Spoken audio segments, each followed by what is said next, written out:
सौतेला या सौतेली शब्द सुनते ही हम सबके मन में तरह तरह के विचार आने लगते हैं और हम लोग मन में गलत धारणाएं बना लेते हैं, क्योंकि अपने घर के बड़ों से भी हमने इन शब्दों के बारे में अच्छा नहीं सुन रखा होता है। पर क्या सच में ऐसा है? ये कहानी हमें यही बताती है। राजू और सरगम की शादी को कई साल हो गए थे और वो दोनों अपना जीवन अच्छे से बिता रहे थे। उनके एक छोटी सी बेटी थी जो 3 साल की थी। पर एक दिन उनकी जिंदगी में ऐसी घटना घटी कि सब कुछ खत्म हो गया। रुचि को भूख लगने के कारण सरगम रुचि के लिए दूध लेने रसोई घर में गई थी। पर अचानक वो बहुत जोर से चीखी। उसकी आवाज़ सुनकर राजू दौड़कर रसोई घर में गया। वहां जाकर उसने जो देखा, उसके पांव के नीचे से जमीन निकल गई, क्योंकि सरगम के कपड़ों में आग लगी हुई थी। राजू भागकर कमरे में गया और लोई उसके ऊपर डालकर आग बुझाने की कोशिश करने लगा। अब तक और लोग भी जमा हो गए थे। किसी तरह से सबने मिलकर आग तो बुझा दी, पर वो सब सरगम को ना बचा सके। राजू एक सीधा साधा मेहनती इंसान था। 4 साल पहले ही उसकी शादी सरगम से हुई थी। वह अपनी पत्नी के साथ बहुत खुश था। रुचि के जन्म के बाद तो दोनों और भी खुश थे। राजू बस अपने काम से काम रखता था। उसने किश्तों पर 2 कमरों वाला एक फ्लैट भी ले लिया था। वो दोनों खुश थे। राजू अपने काम से ही मतलब रखता था। उनकी जिंदगी बड़े अच्छे से चल रही थी। आज अचानक उस पर मुसीबतों का पहाड़ टूट पड़ा था।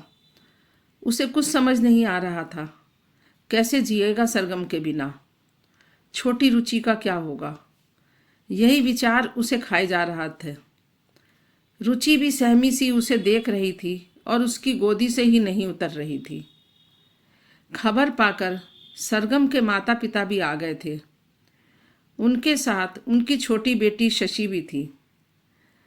रुचि शशि को देखते ही उसके पास चली गई और उसके कंधे से लग गई। शशि रुचि को कमरे से बाहर ले गई और बहलाने की चेष्टा करने लगी। रुचि भी शशि के साथ सहज हो गई थी। सांझ हो चुकी थी। सरगम का अंतिम संस्कार हो चुका था। परिवार के सब लोग बैठे थे। सबके मन में एक ही बात थी, अब इस छोटी बच्ची का क्या होगा? सरगम 7 बहनों में सबसे बड़ी थी।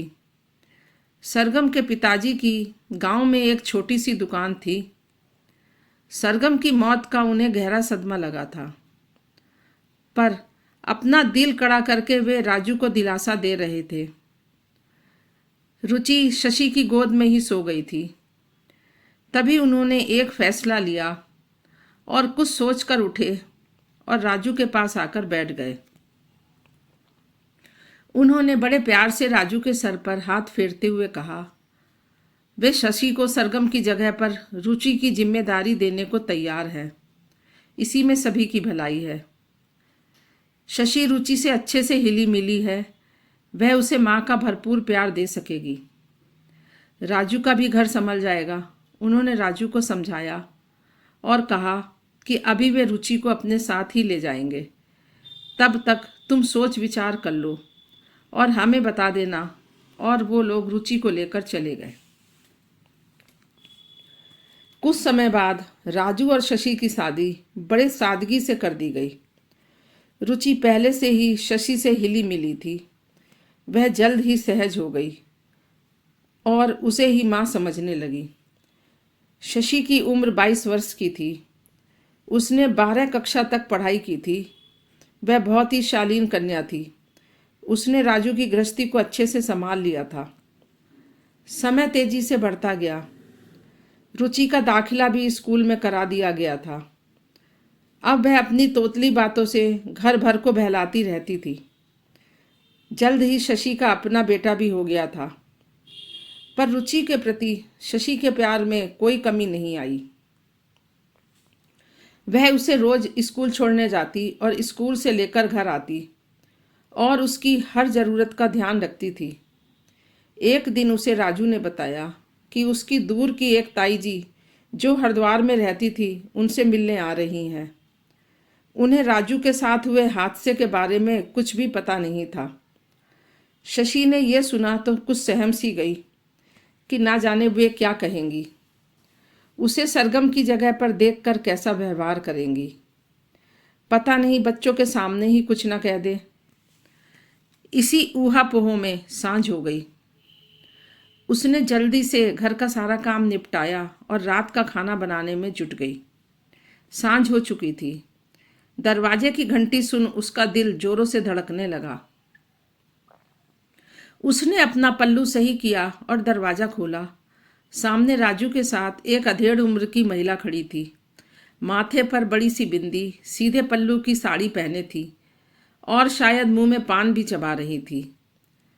शशि को सामने देखकर उन्होंने प्रश्न भरी निगाहों से राजू की ओर देखा। राजू ने उन्हें रास्ते में ही सरगम के हादसे के बारे में बता दिया था, पर अपने दूसरे विवाह के बारे में अभी नहीं बताया था।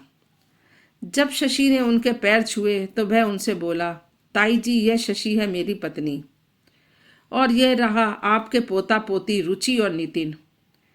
इतना सुनना था कि ताई जी ने जोर जोर से रोना शुरू कर दिया। उन्होंने रुचि को गोद में उठा लिया और जोर जोर से कहने लगी, हाय रे भगवान, ये तुमने क्या किया? इस छोटी सी बच्ची को सौतेली माँ को सौंप दिया। हे भगवान, अब क्या होगा इस बच्ची का? रुचि हैरान थी कि यह क्या हो रहा है। वह ताई जी से अपने को छुड़ाकर शशि से लिपट गई। राजू ने उन्हें बहुत समझाने की कोशिश की, पर वे शांत ही नहीं हो रही थी। राजू उन्हें किसी तरह से शांत करके कमरे में ले गया।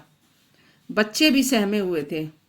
उनका रोना सुनकर रुचि को कुछ समझ नहीं आ रहा था।